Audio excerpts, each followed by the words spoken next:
You know that feeling? The constant buzz of modern life, the notifications, the deadlines. And underneath it all, there's this quiet, deep sort of yearning for something simpler. Something grounding. Exactly. Like you just want to feel rooted, truly present. And maybe the answer isn't more productivity hacks, but reconnecting with something really fundamental, like the earth itself. That's precisely what we're diving into today, exploring how that connection with nature in all its forms can genuinely impact your well-being, and not just like feeling a bit better, but physically, mentally, emotionally, even spiritually. Okay. We'll look at some practical ways you can cultivate this connection and some really fascinating ideas about why it matters so much. Great. So if we're looking for that calm, that grounding, Yeah. where do we start? What's the science actually saying about just being in green spaces? Is it just nice, or is there more to it? Well, it's really quite remarkable how much science is backing this up now. It goes way beyond just, fresh air feels good. Right. Researchers are actually measuring physiological changes.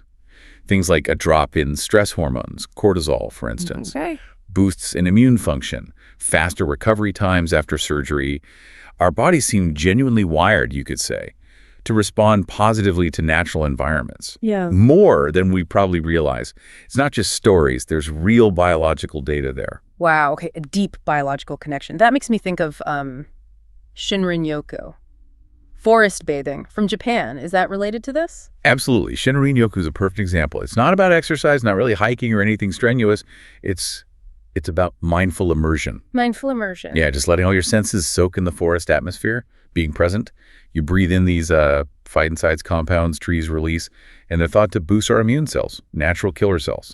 So it's the mindfulness in nature that unlocks those deeper benefits. That seems to be a key part of it, yes. The conscious engagement. Which means you don't necessarily need, like, a giant untouched wilderness. Exactly right. You don't need to live near a massive forest. That's the encouraging part. Okay. Even a small garden, right outside your door, or a city park, even just a few potted plants on a windowsill, they can offer that vital connection. It's really about making it accessible and engaging with it consciously. That makes so much sense. And that idea of accessibility leads perfectly into something more active, doesn't it? Gardening. People often see it's just a hobby, but I kept hearing it described as like a therapeutic practice. What's going on there? Gardening is fascinating because it almost forces a particular mindset shift.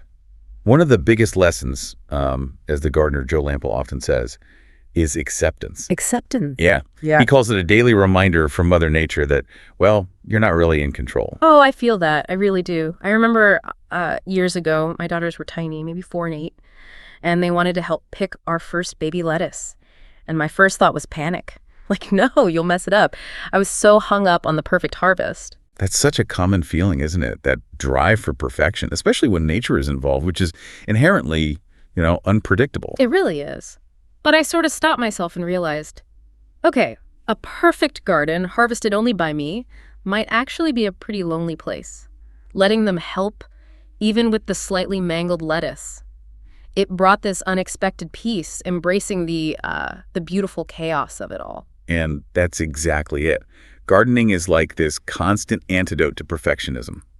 Think about it. Bugs, bad weather, maybe the neighbor's weed killer drifts over. Lamp'l calls them endless neutralizers for perfectionism. I like that. He admits he's a perfectionist himself, but gardening taught him, basically, pursuit of perfection is a waste of time, especially in the garden. So don't bother. It's actually quite liberating. It really is liberating. And it pushes you towards a growth mindset, doesn't it? Like when something goes wrong, it's not failure, it's just information for next time. I love Lamp'l's attitude about loving mistakes because they teach you something. Just this season, I planted some seedlings way too close together. Total rookie mistake. My first reaction was that little stress spike, arc, not the right way. But then I thought, okay, learn from it. Do better for the fall planting. It's like a constant outdoor classroom. It absolutely is. A continuous cycle of observing, learning, adapting. Skills that are useful way beyond the garden patch. And besides these mindset shifts, gardening also really builds connection and presence. Connection and presence. Yeah. That feels important. How does gardening specifically help cultivate those? Connection with, like, other people and just the world around us? Well, strong relationships are huge for well-being, right? And gardening is fantastic for that. And Lamp'l points out it's one of the best ways to connect strangers. Yeah. Oh, definitely. You instantly share common ground, literally. I feel it all the time, meeting other gardeners. There's just so much to talk about, from practical tips about slugs to the deeper, almost spiritual side of watching things grow. And it's not just connecting with people, is it? It's connecting with the world in a really visceral way. Like when you actually eat food, you grew yourself. Oh, absolutely. That's a powerful moment. It's that immediate reminder of our, as Lampel says, innate connection to the earth. You start paying attention to things differently, the first frost, how much rain fell, where the sun hits at different times of day. You build this relationship with your little patch of land. You really do. You start to feel like a parent almost, nurturing these plants. And it encourages being present. Lampel actually makes a point of not listening to podcasts or music in his garden. He calls it sacred time. Sacred time, I get that. Time to just listen to the birds, feel the breeze, enjoy the quiet. I find that too. Just last night, actually, after it had rained heavily, I just sat out there as the light was fading. Didn't do anything, just sat. And that sense of ease, it just washes over you so quickly. It's not just the work, it's the being. Exactly. That quiet being is crucial. And of course, there are the more obvious physical and nutritional benefits too, right? Oh, definitely. Gardening involves a surprising amount of physical activity.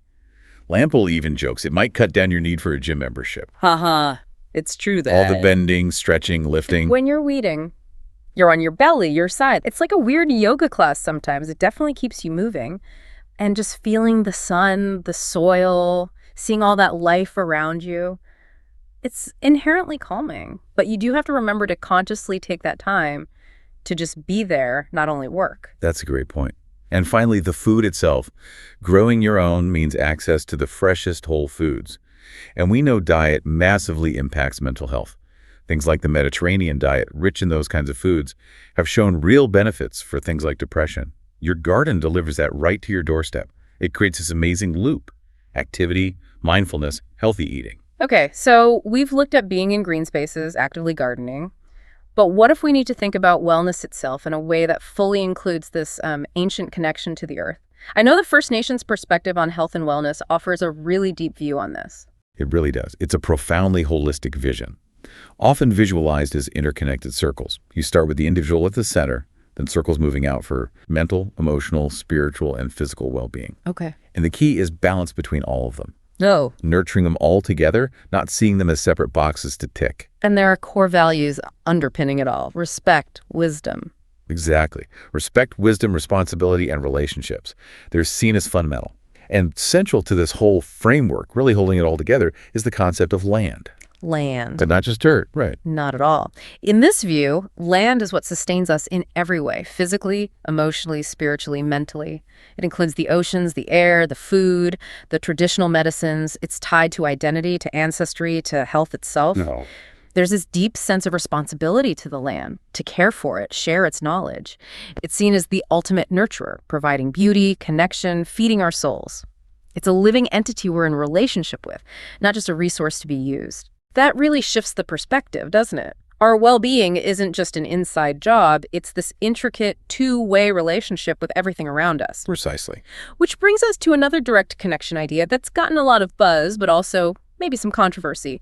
Grounding or earthing. What exactly is that? Right. So grounding or earthing is basically the practice of having direct physical contact between your body and the surface of the earth. Like walking barefoot. Exactly. Walking barefoot on grass, soil, sand, even unsealed concrete, things that conduct electricity. The core idea is allowing a kind of electrical connection between you and the planet. And the benefits people report, well, they sound pretty amazing. Feeling calmer, more present, sleeping better, less fatigue, pain relief, even for chronic issues or after surgery. That's what many people report.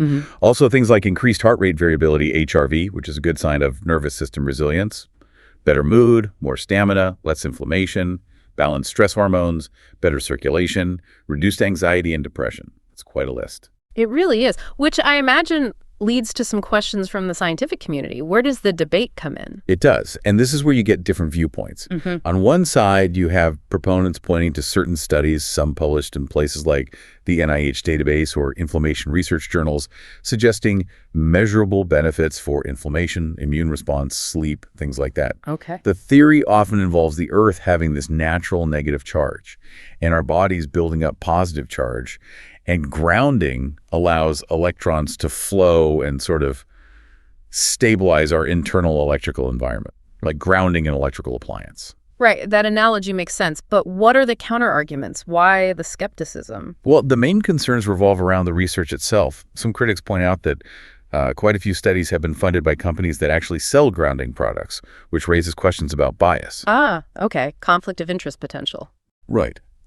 Other critiques mention small sample sizes in studies or potential flaws in the methodology. And there's the argument that many of the reported benefits could simply be due to the placebo effect. Or just being outside and moving more. Exactly. Or that maybe human biology doesn't really work like an electrical circuit that needs grounding in that literal electrical sense. That the claims might oversimplify complex biochemistry. So it's definitely an area with ongoing discussion. Personal experiences seem really strong for some people, but the hard science is still being debated. That sums it up pretty well. Oh. And really the takeaway for you listening is that regardless of where the definitive science eventually lands, many, many individuals report genuinely positive experiences. Right. So the encouragement is always to explore it for yourself.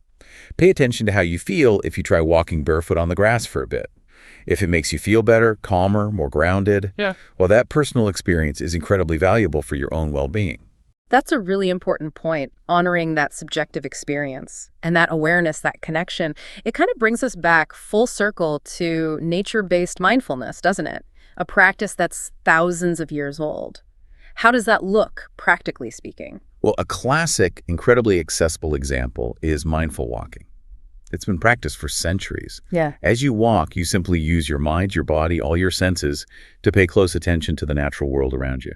So you'd really focus on like the feeling of the ground under your feet.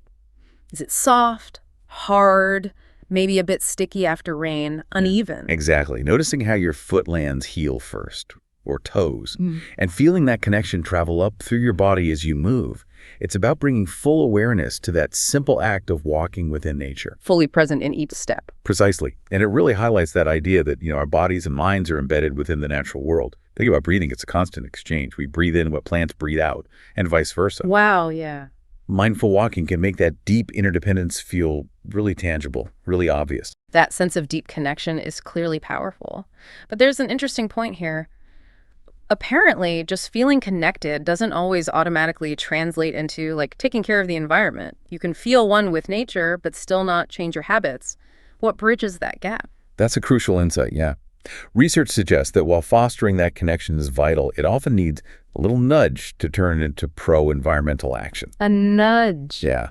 Simply providing easy, concrete examples and encouraging what you might call an environmental act of kindness seems to be key. Like what? Oh, simple things. Picking up a few pieces of trash you see in the park, consciously choosing a reusable water bottle, maybe planting something bee-friendly if you have space. Small, tangible actions. Gotcha. These acts seem to transform that feeling of identification into actual protective behavior. It makes the connection real and actionable for you, and that creates a positive feedback loop.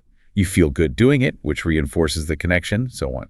This has been fascinating. This whole deep dive really shows how connecting with nature, whether it's just being in green spaces, getting your hands dirty gardening, exploring ideas like grounding, or practicing mindful walking can genuinely boost your well-being on so many levels. Mental, emotional, spiritual, physical.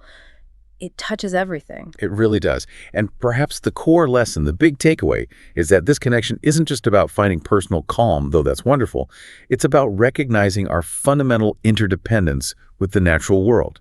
Your well-being and the planet's well-being. They're deeply, deeply linked. So maybe the thought to leave you with is this. Consider how even those small, consistent acts of connection, those little acts of kindness towards nature, can ripple outwards. They benefit you directly, yes, but they also contribute to the health of the world around you. Find your own way to step outside, connect with the earth, whatever that looks like for you. Really hope this deep dive has given you some interesting things to think about, maybe some new practices to try. Absolutely. Until next time, find your patch of green and reconnect.